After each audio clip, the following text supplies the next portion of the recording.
guys, welcome back to the channel. Today I'm going to be reacting to a video called Snowstorm, Britain's Big Freeze. This is from 2009.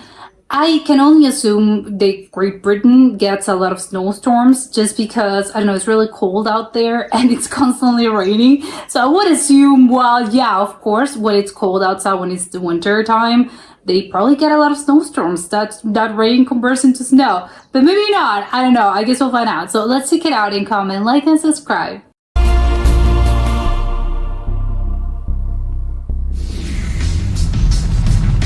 February 1st, 2009 saw the biggest snowfall in Britain for 18 years. Oh, okay. In the days that followed, Britain was gripped by travel chaos. Oh my god, okay. Personal drama and lucky escapes. When it went wrong, we just knew that something bad was going to happen. All over the country, everyday life was turned upside down by deep, blinding snow. Millions were stranded at home. Ordinary journeys became a battle against the elements. How many days sometimes with dramatic consequences. It's going to be all right. Oh my god. This is the story of why, after 2 decades of mild winters, Britain would fall into the grip of Arctic conditions. And why some parts of the country just ground to a halt. We were pretty much spot on with when the snow was going to come and where it was going to be heaviest. Oh my god, there's just... But it wasn't all doom and gloom. With the snow came relief from the grind of everyday life. It's fun. Snowballs and snowmen replaced recession and credit crunch. Positive for people who had this camaraderie thrust upon them by the elements. Yeah. So what had led to Britain's sudden big freeze? And This is quite might scary. it happen again? Oh my god, I think the name is just very scary. No one wants to be part of a big freeze. London, mid-January 2009. Winds were mild, almost balmy. Temperatures were 8 to 10 degrees Celsius. Oh, okay, that's not that cold. For the Met Cold, Office, who but not predict that- Britain's weather, this was around average for the time of year. Yeah. Britain is kept warm most winters because we have the Gulf Stream. Oh, it's warm. So when the winds are coming in off the Atlantic, that means that for our latitude, we're actually quite mild compared to the rest of the world. But on the 15th of January 2009, Sarah Davies, one of the Met Office's forecasters, and her colleagues suddenly became concerned. They had spotted a new and curious weather pattern developing 20 to 30 miles above the Arctic Circle, Oh, okay, pushing that's where the freezing name comes air from. south. And at the same time, there was a movement of moist air coming up from France.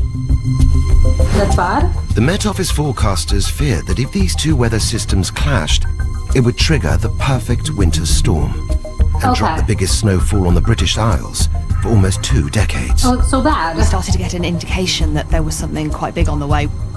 The Met Office issued their lowest tier of warning and advisory on the Thursday. They forecast a snowstorm in early February. As the collision between the two weather systems became more and more likely, they stepped up their alerts. We upgraded it to an early warning on the Saturday. By Sunday, we'd issued a warning of an extreme event. Right on cue, January? it started to snow. Oh no, it was 15 days, 2 weeks First, ahead. a freezing blizzard hit London and the southeast, then moved on to paralyze the rest of southern England. On Monday morning, exactly 5 days after the first warning, people woke up to find themselves in Arctic conditions. That's not a lot of time to prepare, I think. 5 days? The Met Office forecasters had been right. An average of 6 inches of snow had fallen on the country. Oh my. Ah, okay, I thought that was a person. I was so scared for 1 second. We were spot on with when the snow was going to come, how much snow was going to come, and where it was going to be heaviest. It was an exact science in this case. The thickest blanket of snow for 2 decades hit southern commuters the hardest. But out of the chaos came extraordinary stories of courage and determination. The longest walk to work that day began at 5 a.m. in Ashford, Kent. Do people still went to work? I would stay at Peter home. Cartwright is a radiographer at London's Guy's Hospital. Oh, he has to go to He the needed hospital. to get to work that day because he had 15 patients awaiting treatment. Okay, yeah, of course he has to go. His 50-mile journey from Ashford normally takes him 1.5 hours. Wow, that's a really long time, actually. Peter started off surprisingly well. He managed to catch a local train, but it was running extremely slowly.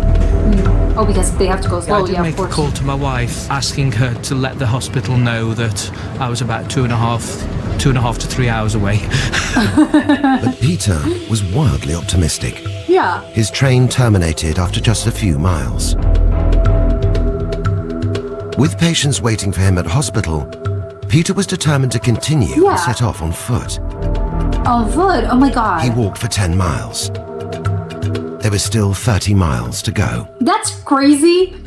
But I get it, right? If you're something like this, you work at a public sector, you work with patients, it's kind of your job, so it's crazy, but that's so brave. The southeast of the country he's was not committed. accustomed to this amount of snow.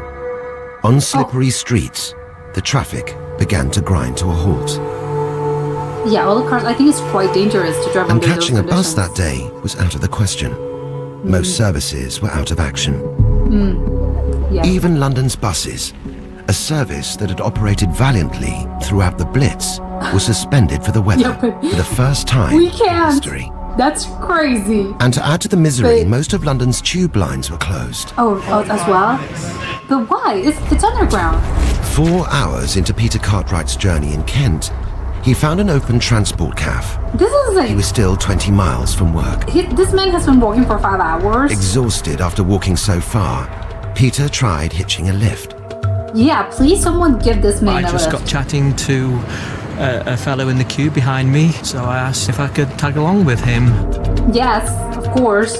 Peter's lift took him for the next 10 miles. Oh my He god. then had to start walking again. Oh my There were still god. 10 miles to go.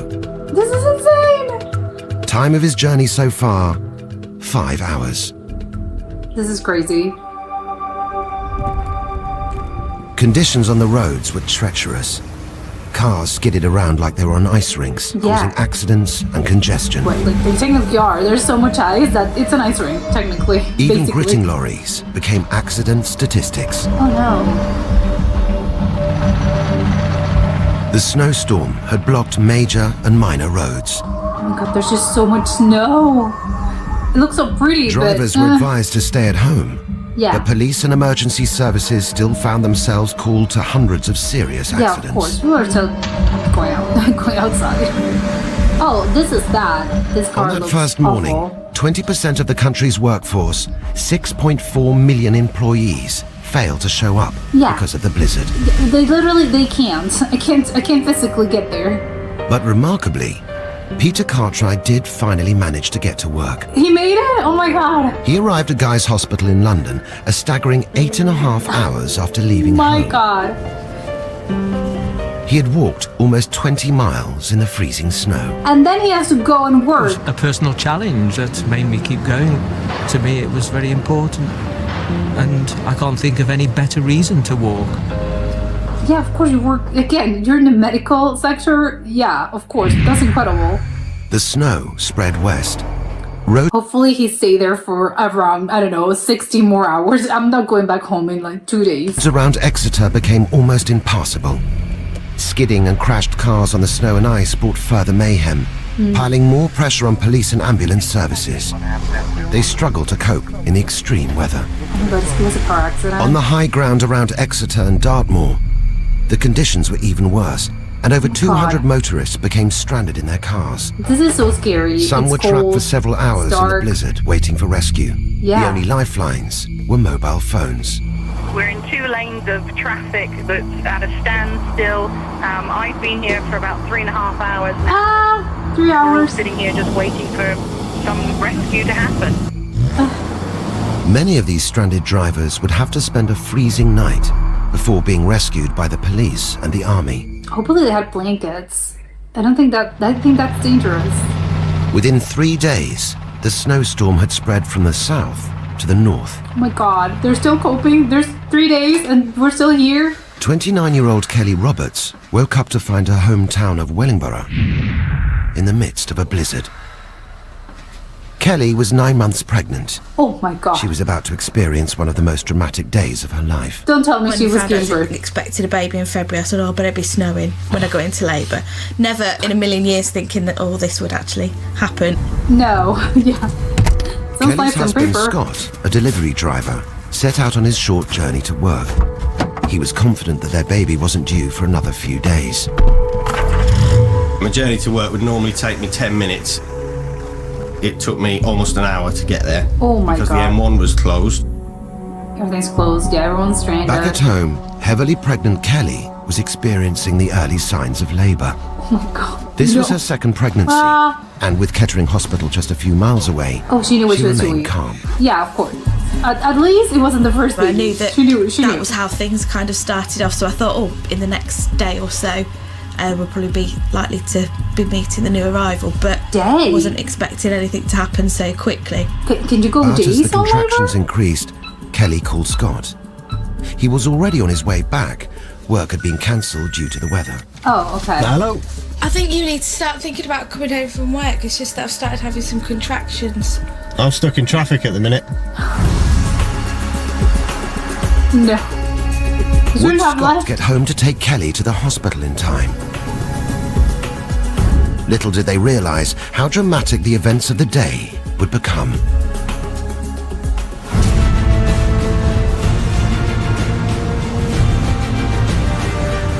Oh my God. Hopefully that person Why was had the okay. biggest snowfall for 18 years hit the south of England and then spread north? Met Office scientists were sure it was due to the curious event miles above the Arctic Circle that had set in motion a violent clash of two weather systems. 2009. For the first time in 2 decades, the whole of Britain was blanketed in snow. In Wellingborough, Northampton, heavily pregnant Kelly Roberts had gone into labour. Her husband, Scott, was battling through the chaos to get to her. I'd actually said to my boss, you watch, she'll go into labour today, because I knew that the road from Wellingborough to Kettering was blocked. Meanwhile, Kelly's contractions had increased. Though the Did baby's take me coming. by surprise, really, because I wasn't expecting things to progress And as faster. quickly as they did. When Scott finally reached Kelly, he was desperate to get her to hospital. I could see how much pain Kelly was in then.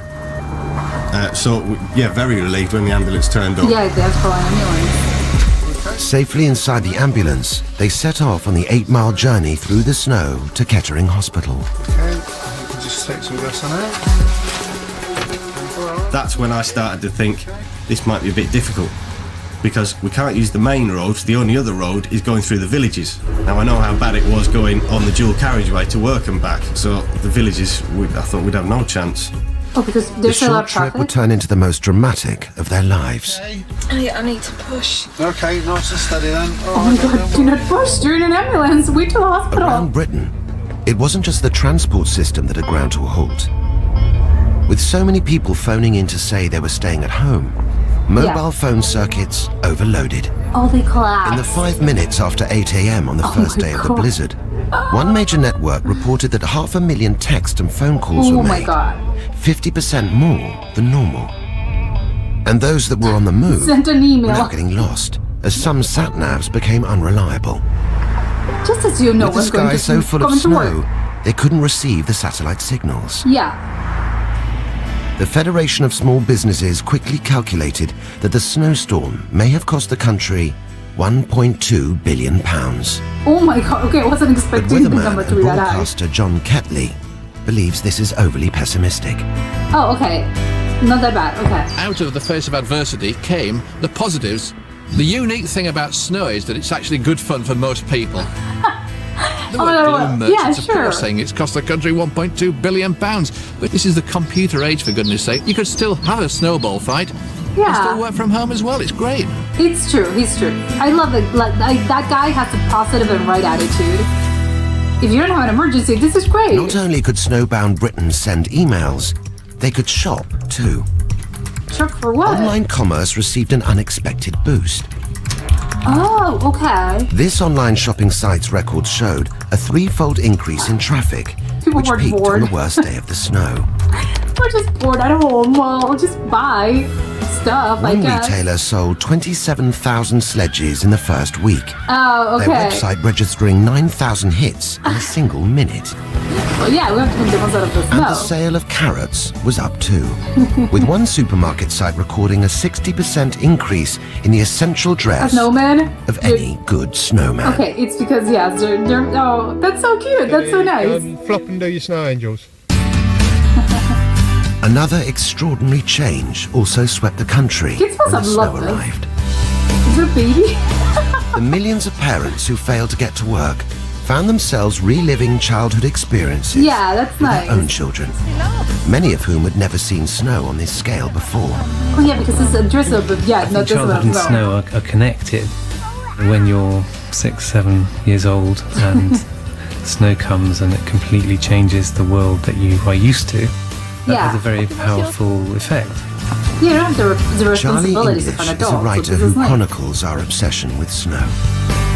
I woke up very early with the children. It was still dark and we looked out and we could see the big fat snowflakes.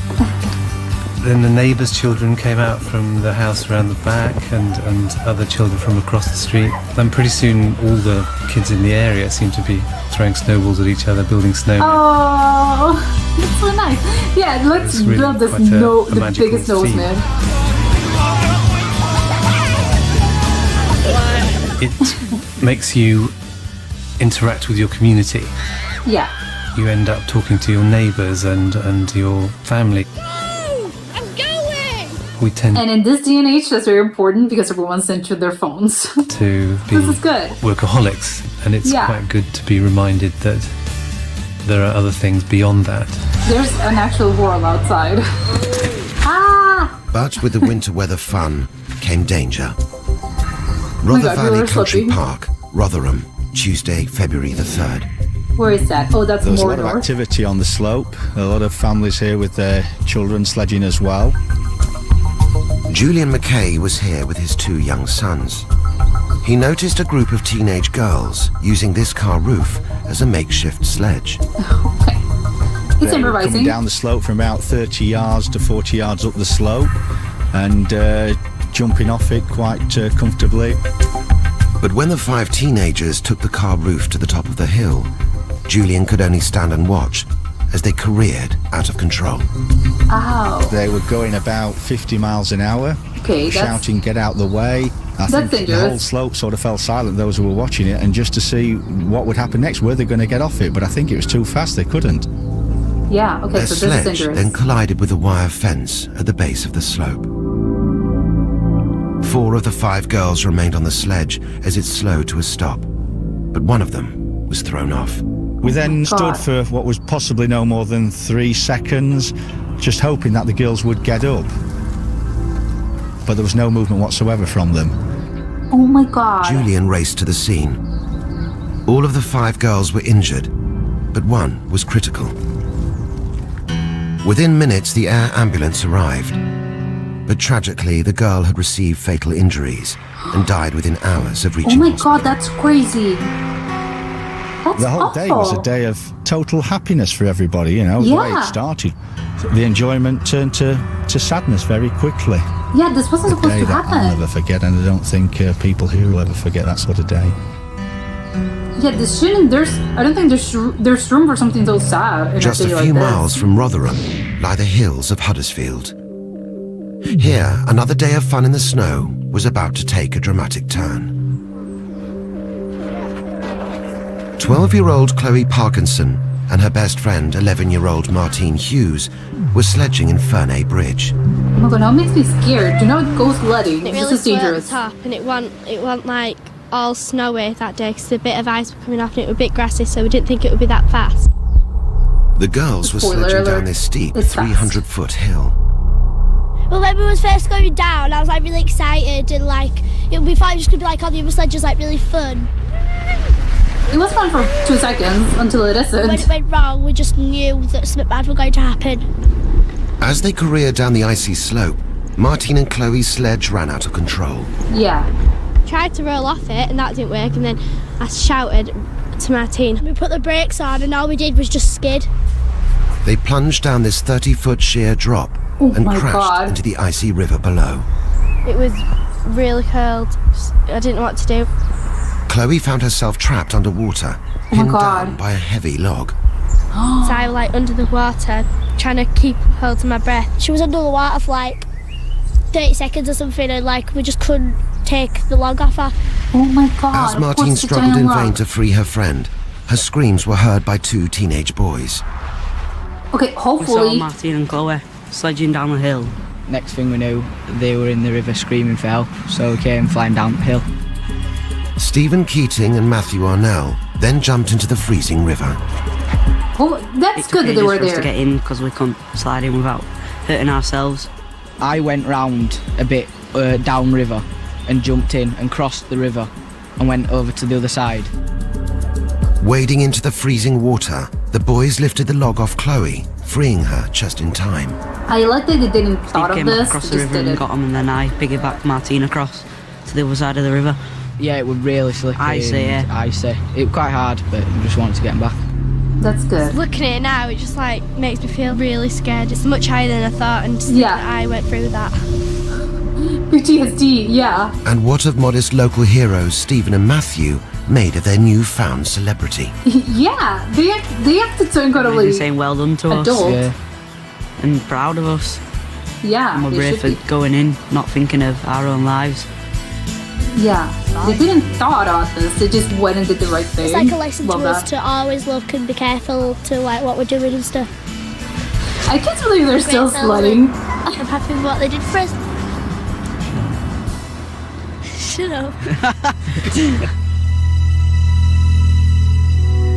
February 2009 was the result of a perfect winter storm. A front of moist air was moving up from France. But in the first week of February, it collided with abnormally cold east winds. Usually, Britain is lashed by mild westerly winds off the Atlantic. But in the 2 weeks leading up to the storm, events above the North Pole reversed the wind direction. That's kind of crazy. It was 2 weeks. What had caused the change? Normally, the temperature up here is minus 70 degrees Celsius. But dense air had suddenly flowed into the stratosphere 30 miles above the Arctic, and it caused a rapid temperature rise. In the middle of January, the Met Office noticed that temperatures had gone up markedly in the stratosphere by around about 50 degrees. And how this temperature increase happens every few years. Okay, so it does and when happen. it does, it throws the whole Arctic system out of balance. This year, it reversed the normal westerly winds to freezing easterly winds, okay, well, that's which made their way down through the atmosphere towards Britain. And at this point, we updated our winter forecast to indicate that these winds were going to move down to the surface. We're going to get an easterly wind on the surface of the globe, which meant that the temperature was going to get much lower across the United Kingdom. At the same time as these easterly winds were coming down from the Arctic, the warm, moist front was moving across France towards the UK. The forecasters had to predict when they would collide and how much snow it would produce. How even did you do this? I don't know. I'm not a magician. I can't tell you an exact number. And when the blizzard hit, people all over the country experienced new and dramatic situations that would stay with them for the rest of their lives. That's it, everything's okay. In Wellingborough, Northamptonshire, Kelly Roberts was in labour on the way to hospital, but the roads were at a standstill because of the snow. Even the little villages, those sort of little small roads.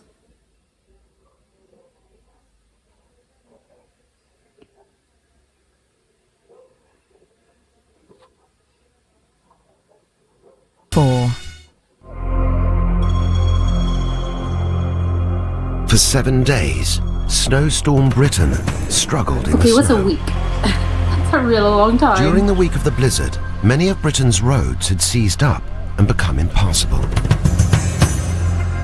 The advice was, don't make a journey if you could possibly avoid it. Yeah, of course, stay at home. This was of little help to Kelly Roberts, who was now having contractions in the back of an ambulance. Bearing something like this. It's going to be all right, okay? Don't worry about anything. 3 hours into her labour, her ambulance was making very slow progress to Kettering Hospital. The chap in the back of the ambulance, he was really, really good. The way he was talking, he's joking around. It was almost like, oh yeah, this happens at least once a week. It's not a problem. That's it. Everything's okay. Yeah. That's good. Yeah, Just minutes reassuring from them. the hospital, the traffic ground to a halt on the slip road of the A14. Okay, don't worry. Nice and steady. Nice and steady.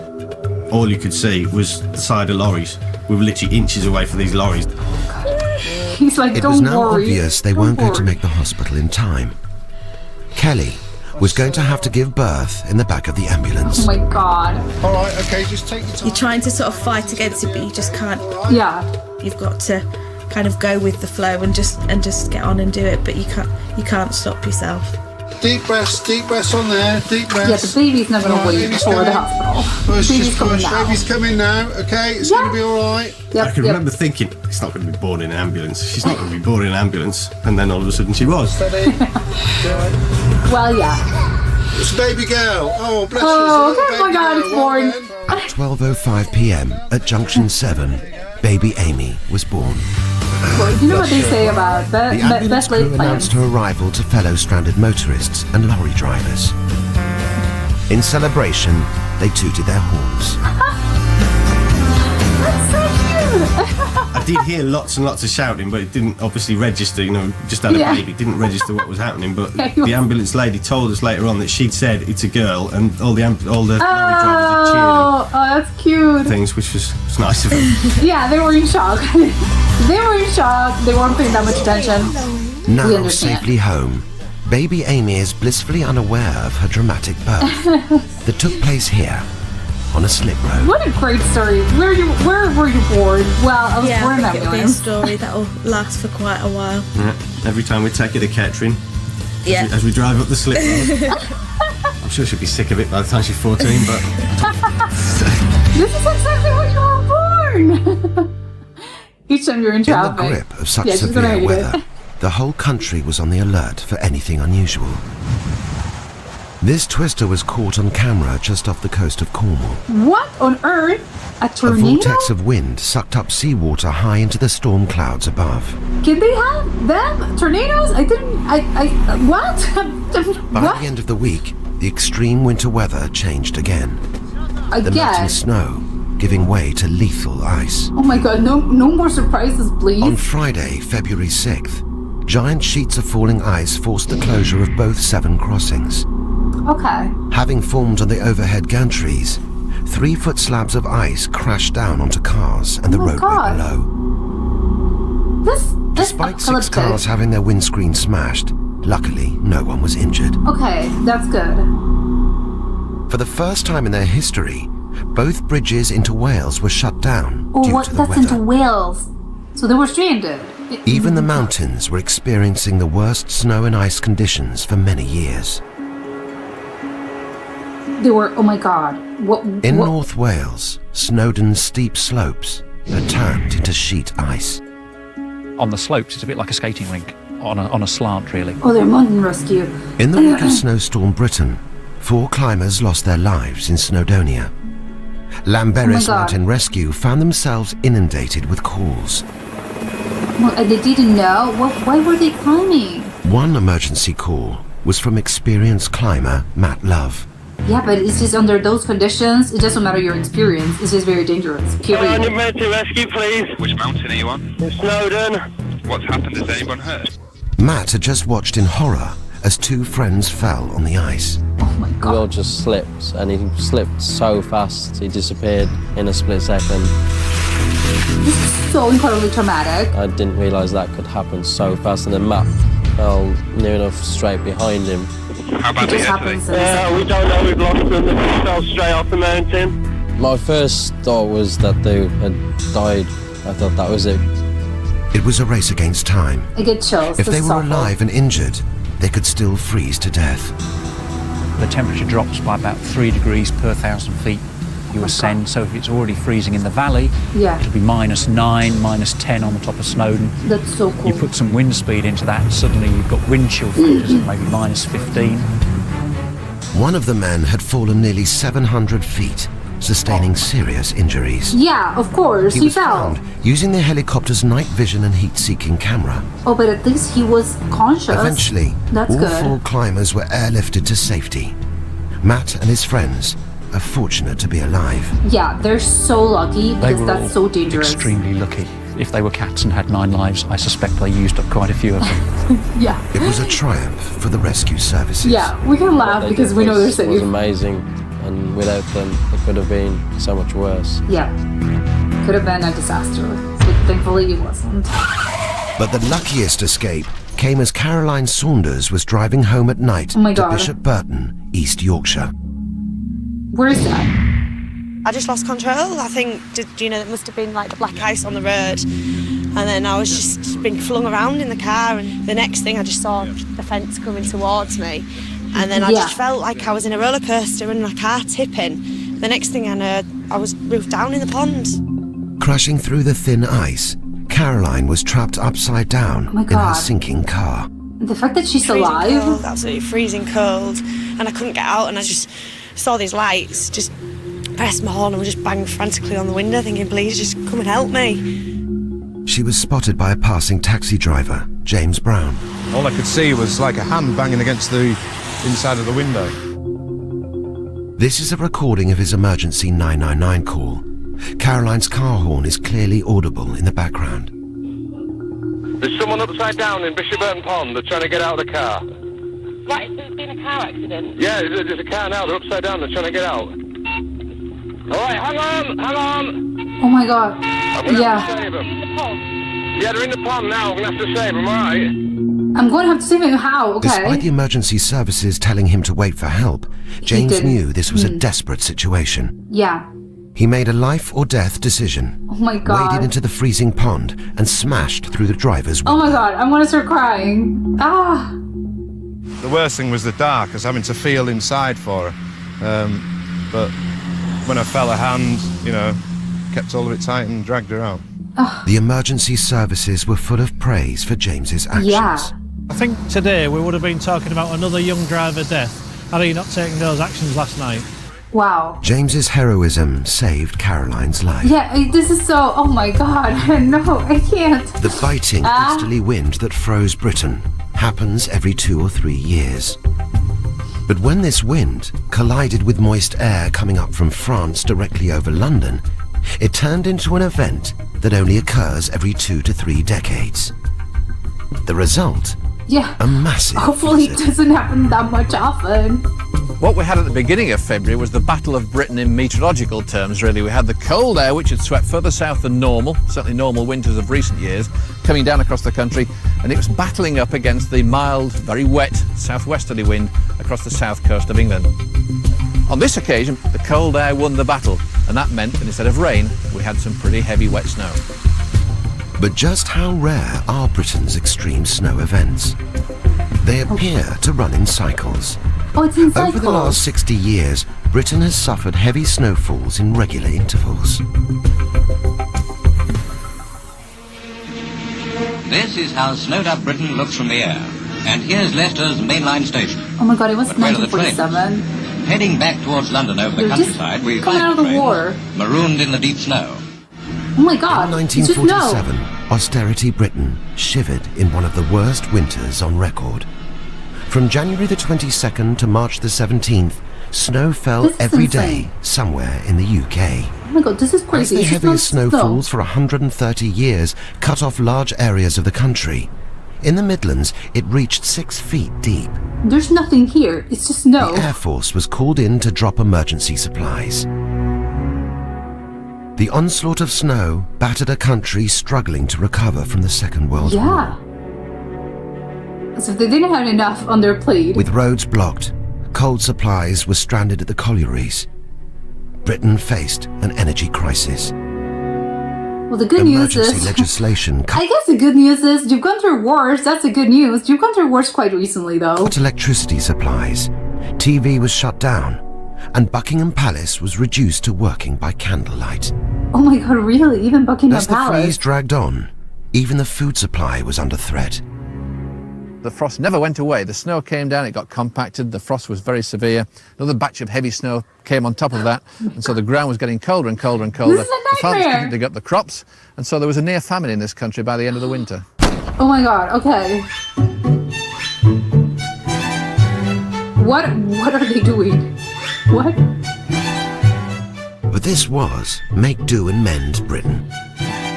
And at least frozen lakes and ponds offered light relief. They are crazy. People are It's been insane. weather for 50 years. We hope it'll be 50 more before we get another. They've been insane as always, apparently, people in general. Britain didn't have to wait 50 years, as the Okay. winter of 20 1963 years was later. destined to be another record breaker. Although there was less snow than in 1947, it was the coldest winter since 1740. Oh my god, okay, that's a long time. 3 people died battling against the snow, and 2 more were suffocated in a snowbound car. Oh my god. In Braemar, Everything's awful. Aberdeenshire, the mercury plummeted to minus 22.2 degrees Celsius. And nationwide, That's so mean cold. temperatures barely hovered above freezing. It was cold enough that even some lakes, some rivers, and even They the were sea frozen. froze over. And there are reports even of people managing to drive across the Thames at Windsor. I think I'm gonna be a little scared. I don't know, I wouldn't trust this. 1963 was so much worse than anything we saw in 2009. Oh my god, really? It The was temperatures worse? were far lower, and the freeze continued far longer. Oh my god, how long? 2 January and weeks? February did see very severe frosts. New falls of snow would come down on top of highly compacted ice, which had been developing for weeks after weeks after weeks. Britain's infrastructure took a battering. Yeah, they're not prepared for Not this. only were the roads and railways impassable, but once again, the crops froze in the fields, and the power went off. In Piccadilly, the lights went out for the first time since 1949. Hospitals were cut off without warning. But as the blackout continued, it was a different crisis that gripped the nation's housewives. It's the question of bottles. Why? What's wrong with them? You see, What? the housewife is virtually hiding the bottles underneath the snow in rather similar to this. With millions of empty bottles lost in the snow and the rest frozen on the doorstep, milk delivery They were had missing the reached bottles? crisis point. No way. Like all the customers to be on the doorstep more or less with their money to pay their accounts, because all these delays keep the men out late, and if the roads freeze, then we're in trouble again, you see. I'm laughing, but this is a real Finally, problem. on March 6th, the thaw arrived, This is crazy. along Last with 2 the months. inevitable floods and recriminations. Oh my god, now it's We just can only water. hope that the public and local authorities who are caught with their pants down will pull their socks up, if you see what we mean. I mean, this But it is gross seems we lunch. never learn. In 1991, the last time we had a severe winter, we were told we had the wrong type of snow. What do you mean the wrong type of snow? What? If you are able to reach your destination by alternative means, we strongly recommend that you do so. British Rail famously blamed the unusual soft powder snow for paralysing the network. They came out with all these excuses. The powdery snow was sticking on the rails, it was getting into the engines, causing all sorts of chaos at British Rail. The dry snow of 1991 was due to exceptionally cold winds sweeping down from Siberia. Oh my god, from But in Siberia February this time. 2009, the snow was the normal wet type. Look at that. Absolutely fantastic. All compacted, you can make a fantastic snowman with that. That is really good British.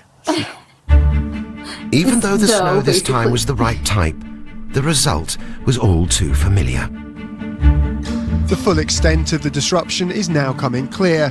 Those stuck at bus stops, train stations and airports have had plenty of time to ask whether some of it could have been prevented.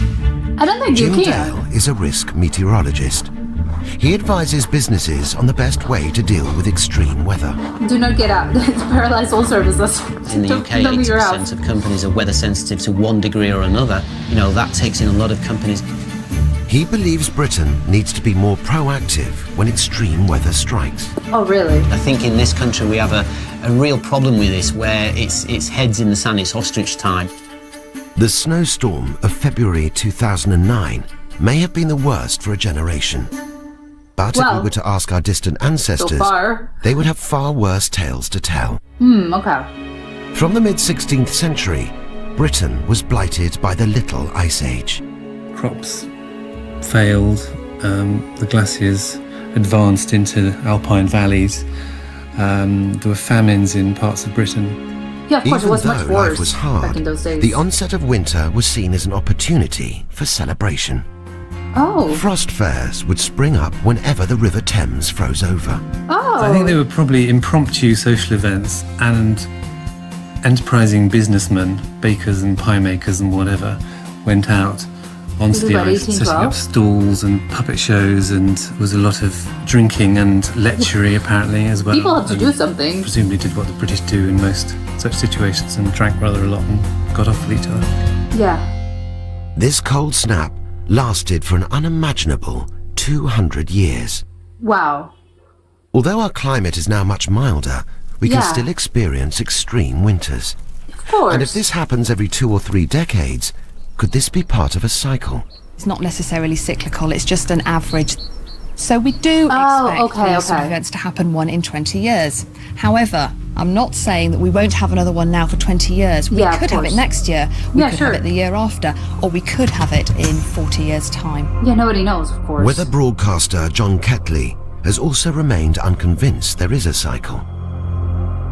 In recent days, weeks, we've been talking about this has been the heaviest snowfall since the winter of 1990-91. Don't forget that the 2 previous winters to that were extremely mild. They were record-breaking mild winters, so I'm not a great fan of cyclical forecasting at all. It may just be a huge coincidence as far as apparently scientists are in opinions of But this. with climate change less easy to dismiss, how will global warming affect Britain's winter weather? Yeah, who knows? Can we expect scenes like this to disappear from our winter landscape altogether?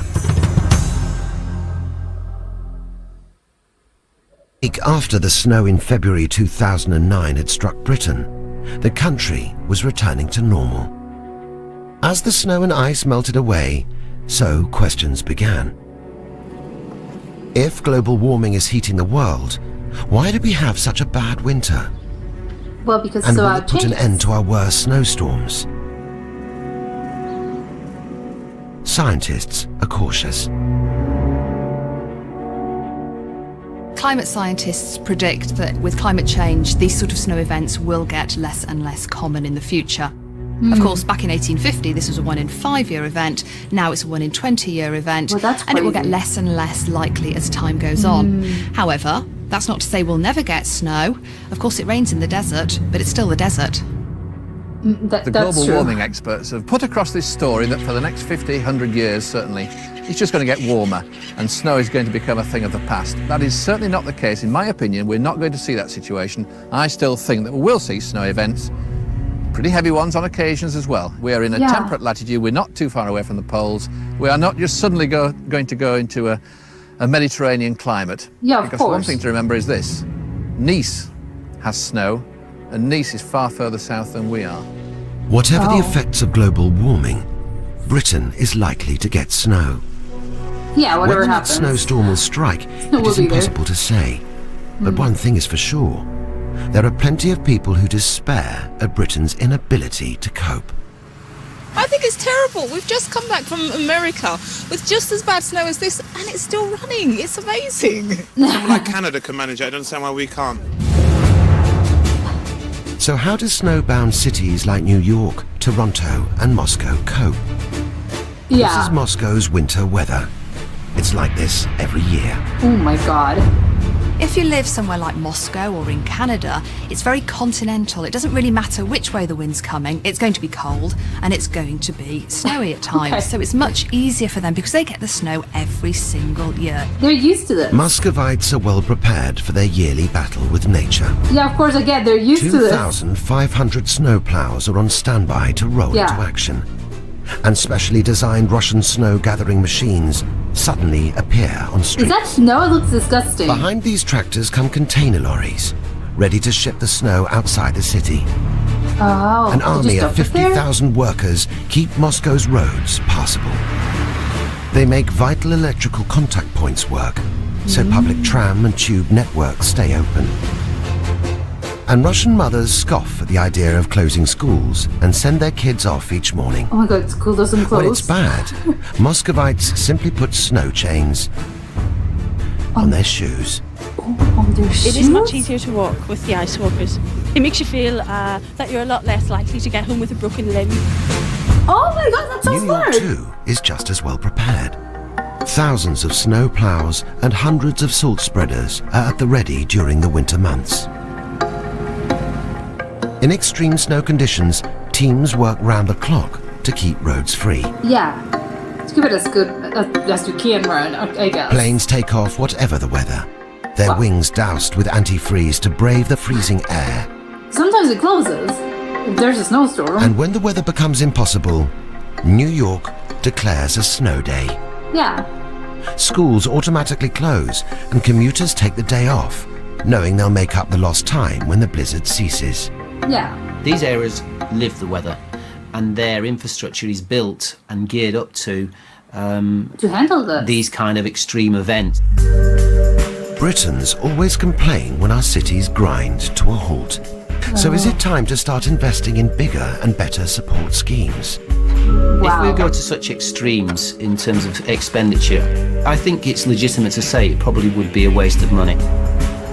We don't have snow ploughs in sufficient quantities in this city to deal with the roads that are currently impassable, nor do I think it would be a good investment of taxpayers' money to have snow ploughs, for an incident of a kind that only occurs once every 20 years.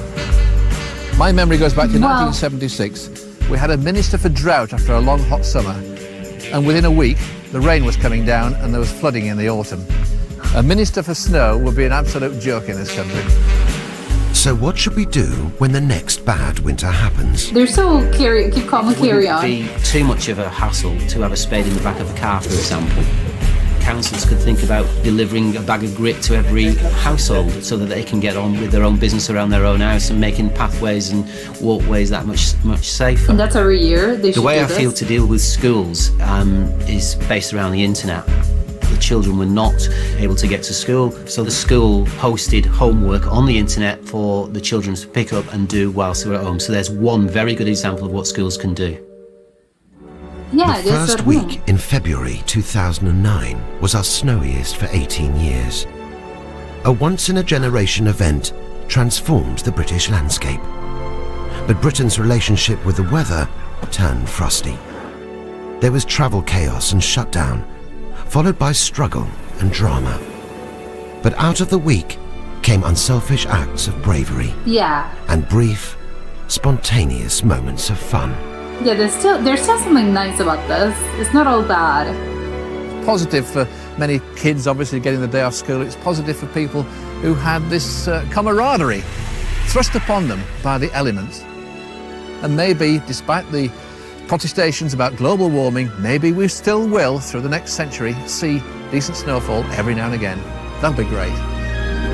No one knows when the next one is due. I love this. But when the great white blizzard does appear, Britain once again will change into an astonishing winter wonderland.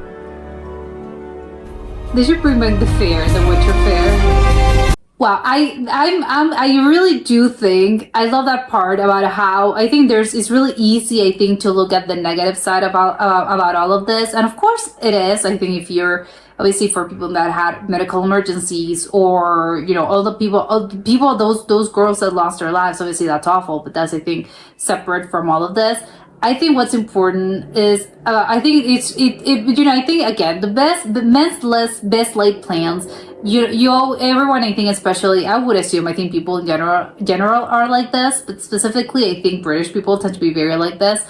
If you have plans and you plan your week ahead, you plan your day ahead, and to see all those plans, I think, sort of they're throwing a wrench into your plans, you're not going to like this, of course, and you're going to be annoyed, and you're going to be, oh no, and you're still going to be sort of fighting because you just want to keep going and you just want to keep doing what you had in mind.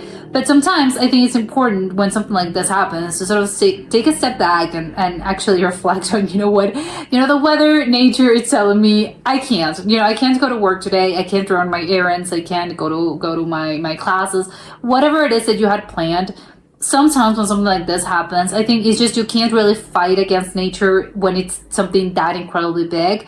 So you just have to, okay, I give up. I'm just going to enjoy my day, because I think it's really easy to sort of be inconvenienced and be annoyed and be sort of, oh no, everything, you look at it, you're going to look at all the negatives as in, again, the power went out, I'm cold, or again, I can't go anywhere, the roads are closed, or, it's a traffic jam. But I think, yeah, of course, I think that's the easy part. But you really do have to try and take a look at the bright side, like the guy mentioned. And I think it's really important to sort of keep that balance. And, and actually keep in mind that, yeah, of course, I think, again, it's really easy to look at the bad things. But once you actually sort of expand your brain and your mind, you get to see how nice it can be to have sort of this snowstorm. Again, was it catastrophic? Yes, of course. But I think things are not just black and white. I think as so many things in life, it's not just black and white. You can't say, oh, this snowstorm, it was catastrophic. I mean, in a certain way, it certainly was. I think up here, for the economy, it was bad. And obviously for some people, if they had something traumatic happen to them, of course it was bad. But I think for the medium sort of British person, let's reflect on how good it was. I think it's also very nice to sort of might not fall, but I think it's just, you're going, I think your routine, you're taking a step back out of your routine, which I think is really nice sometimes. And, again, like he said, the kids are out of school, so the kids are going to be super excited about this. They don't have to go to school. They love the snow. They've never seen the snow in this sort of capacity. Of course they're going to love this, but what a great opportunity for adults to actually remember to spend time with their families. I think that's really good. It's sort of unexpected, and I think, again, in this sort of modern times, where everyone's sort of doing something, you're constantly busy, you're constantly doing something. I think this is nice of just take the day off in a way that's sort of not completely planned. It's just go outside, play in the snow, see where it takes you. I think it's just really nice. And the other, it was also reconnect again with your childhood self. Again, because probably adults, I think, tend to be a little bit more serious, and you tend to be more, again, it's sort of that whimsy part. You kind of, I don't know, adults, I think, tend to lose that. I think as people age, I think they tend to lose that whimsy. So it's nice that those kind of things happen. I'm not saying, everyone should have a snowstorm every year. No, of course not. But I think it's just nice when it happens, because it's nice to actually look at the bright side, and not everything's bad. Obviously there are a lot of bad things, but there's also a lot of positive things. And I think it's important to focus on the positive things as well, and not just on the negative sides, because that's, again, that's where, that's really, I think, what's really going to lift your spirits, and that's really what sort of takes you out of the dark place and out of dark sort of moments in life. That's it. It's remembering the positives. And having said that, of course, another really positive thing was how I think, and again, sometimes, and I think, again, in this day and age, it's really easy to sort of forget about this, because everyone's sort of in their own sort of lane. You're like this, and you have your own, everyone's, I don't know, when you're commuting to work, when everyone's sort of in their own little bubble, everyone's in their own little thing, whether that is when you're on the public transport, or you're by car, you're walking, you're doing whatever, but everyone's sort of reading, or everyone has their earphones, everyone's on their phones. I don't know, everyone's sort of doing their own thing, and everyone's on their bubble. So I think it can be really easy to sort of not feel a part of that community, or not feel a part of society, although obviously we're all part of a society. But I think it's just easy to sort of be more individualistic, and you tend to forget, no, we're all a part of of a community. And times like this, I really do remind people, no, we're all in this together. We're all a part of this community. We all live in this same shared space. So we're technically sharing our lives with each other. And it's really important to have this kind of moments, because, again, it's really easy to forget, because everyone's sort of in their own little thing. But seeing it like this, of so many people helping, and not just because they needed to help, as in the doctor that walked so many hours just to get to his patients, or the ambulance driver. Well, they was a first responder. I don't know what he was, but the one that delivered the baby, he was doing obviously his job, and obviously those two guys, incredible work. They're so committed, and as it should be. But the others, I think the other sort of acts of compassion And you're always trying to lend a hand. Sort of I think, again, as humans, we're always trying to help other people, even though sometimes it doesn't feel like that. I think human nature is really, that's really in our nature, I think, as humans. It's just we want to help. We don't want to hinder, I think, no one's process. And if we see someone in need, I think our first sort of instinct is to help them. So it's sort of like this, it's not just everyone's so individualistic, everyone's in their own bubble. No, if times, if an emergency actually occurs, and if you're ever in need of help, it's nice to have these reminders that people are people in your community, people that share your space and that you're shared your life with, they're still going to help you, even though it doesn't matter if they're strangers, because they're going to see someone in need and they're going to jump at your help. They're gonna help you. And we saw this with the girls that sled incredibly fast, and the guys and the two teen boys they didn't thought about this. They just helped the girls because they were literally seeing them drowning. So yeah, of course I have to pull out the log and stuff. And the guy that pulled out the woman out of a car, that's gonna be, again, so incredibly brave, because I think and sometimes they really, that's maybe, I don't know if that's a huge piece of good advice, but I think it's actually, sometimes that's really important. You have to call, and I think obviously they're always going to tell you have to call 911, and emergency services are going to probably tell you, do not move this person, stay with them, sort of try to keep them talking, but wait for the actual sort of professionals to get here. But sometimes, and in this situation like this, obviously I didn't know what the actual circumstances were, but he said, no, I'm going to have to take a risk, because if I wait for the first responders to actually come, it may be too late. So even though I don't have any experience with emergency sort of anything, I don't know how to pull someone out of a car or I don't know, whatever it is, I don't know the right protocol.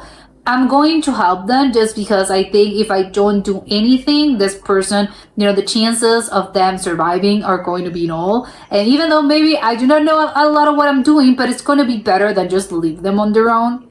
So I think that's incredibly brave. That was incredibly brave of him to be, I do not know anything about this, but I'm going to do what I can. And of course, for the woman that was in that awful situation, that's gonna be, again, so you're gonna be so thankful, because we need more people like this, because it really does sort of restore your faith in humanity. But I really do choose, and I really do believe that most people are still going to come to your aid if you're ever in need of help, and in this sort of emergency situations, they're going to come. It's again, because I think it's just human nature, where we all want to help each other, even though it may not seem like it. I think that's really the case. It's just in us as humans. And the other thing, I think ultimately, like they said, the point is, I don't know how Russia does it. I think it's just in Moscow, it's awful, but they do it. It's kind of crazy. If I think that British people are very sort of keep calm and carry on, they're very normal about this. To think, this guy, it was all apocalyptic weather, it was crazy, and people were still sort of, I'll just walk, like the first guy, the radiologist. No, I'll just walk. That's insane. It was, oh my God, there's a whole thing about they're not really losing it. They're just very calm and collected, which I love. But I think Russians are giving them a run for their money as well. It's, again, this sort of weather, they have this every year, and everyone sort of doesn't blink an eye. It's just, sure, whatever, it happens every year. That's crazy. They're still sort of, no, could you take in a day off school? Absolutely not. This is normal. It's, of course, I think that's really where it comes from, of you being used to this. Of course, they're used to this kind of weather. For them, it's normal. They would probably be, why are you closing schools? Why are you not going to the office? This for us is quite normal. But they also have the infrastructure in place, and they have the protocols in place. They know what to do. They have all these, I know millions, well, no, maybe not millions, but thousands of people that their job is to clear the streets, to clear the snow. They have the special equipment. They have all of this, because again, you can't you can't live in a place like this without having all those things and having a normal life. No, of course, they try to try to preserve normalcy as much as they can. And I think obviously that's the difference with a place like London, which of course they're not used to. What I believed was, they must get snow every year. Apparently I was wrong. No, they may get, I think, maybe a small drizzle, but it's not as snow as in it when it becomes a problem. They're not used to this. So of course it's going to be, the infrastructure is not prepared to handle this. Should they spend more money? I mean, they apparently do not think so. They don't know. If it happens every 20 years, why would spend resources on this? That seems a bad allocation of resources. Maybe, I guess I see the point. I don't have an answer, but yeah, it's true. Because but you should prepare. But it's true that if it's not going to happen that often, maybe, again, why invest resources in this? So, you know what, maybe they do have a point, and it's just sort of, when the next big storm comes, which, like they said, it's not a cyclical thing, it's just average. Nobody knows what is going to come next year, is going to come in 20 years, is going to come in 15, nobody knows. So, you know what, just make it, try to do the best, the best you can with what you got, and that's it, probably. I think that's the policy, and I kind of agree, right? Something that, oh my God, we're not going to, spend millions and millions of money into something that's going to happen once every 15 years. It's not really, that doesn't seem logical, which, yeah, sure, I low-key agree with that, of course. But on the good news, it's, obviously bad news for the planet, global warming, although apparently good news, you're going to get less snowstorms, and like they said, back in, I think, 200 years ago, in the 1800s, 1700s, this used to be a thing, a constant thing, and now we get them less and less. So, on the positive side, the planet's burning up, but on the other, no more snowstorms, which, probably good. Now they'll probably have, in 200 years, they'll probably have normal weather. And like he said, no, snow is always going to come. But who knows, with global warming, maybe not. Maybe there will come a day when snow and in England is going to be a thing of the past. Who knows? But that was it for today, and I'll see you next time. Bye!